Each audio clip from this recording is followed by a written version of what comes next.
Technology waits for no man, and I have succumbed to its relentless march for progress yet again.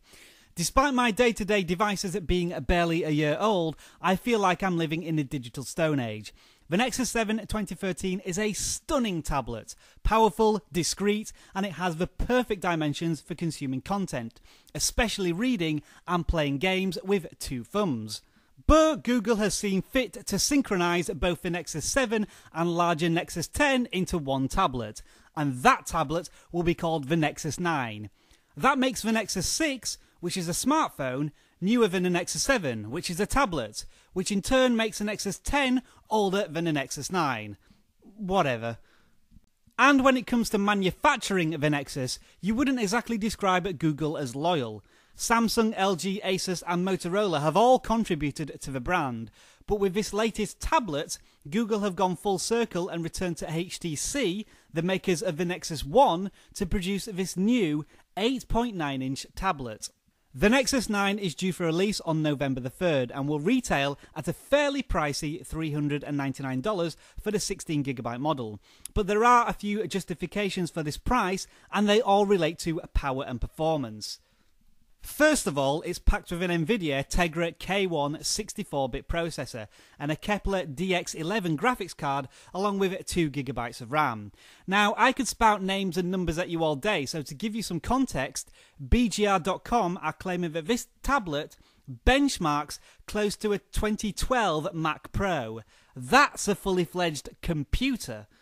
The display, on the other hand, raises a few questions. While the resolution appears to be quite high, the pixels per square inch ratio, that's how densely each dot on the screen is clustered together, is actually around 15% lower than the Nexus 7 2013.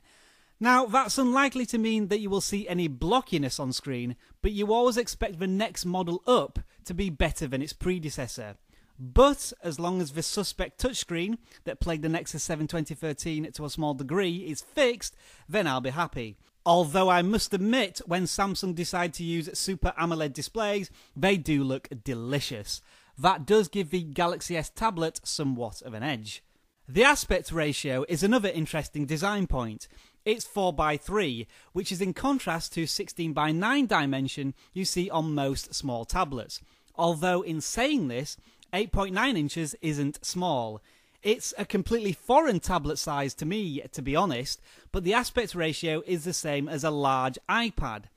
I have been known to say in the past that I'm very sensitive to screen sizes, even claiming that the iPad mini to be too large for reading books. So for now, I shall have to remain open-minded and hope the Nexus 9 doesn't disrupt my reading habits too much.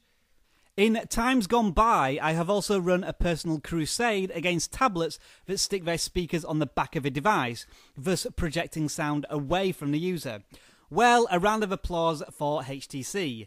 Dual front-facing speakers with boom sound, whatever that means. Other notes of interest include an 8-megapixel rear-facing camera, a double tap-to-wake screen, and a 6,700 mAh battery that will give the device around 9.5 hours use of battery.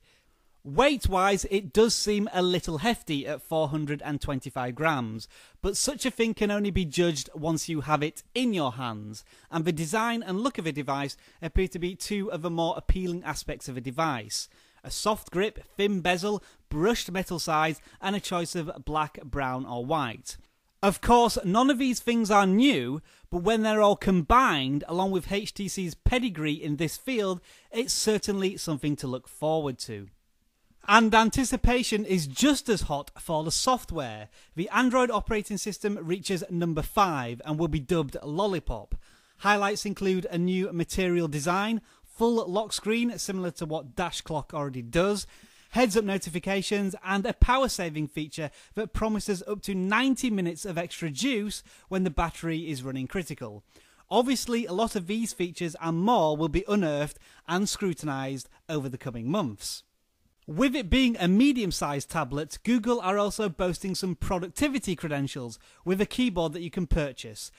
I'll stick to my current opinion, however, which is that tablets and computers should remain separate entities. There are just too many compromises you make when you try and harmonise the two. In summary, the HTC Nexus 9 looks to be a beast when it comes to performance. The size and shape will require some convincing, but the build quality and software should establish a tablet as an industry leader. And that's why I've decided to pre-order one. That's right folks, VGJFelix is coming out of a stone age and returning to the present. What do you think of a Nexus 9? Is it the best Android tablet to come out since the Nexus 7 and 10? And does it stand any chance against Apple's new tablets? Start the debate, as this will likely turn into another game of tablets. Thank you very much for watching this VGJFelix video. I hope it intrigued, informed and entertained you. If it did, I would really appreciate you clicking that thumbs up button at the bottom of the video, and don't forget to subscribe if you haven't already done so.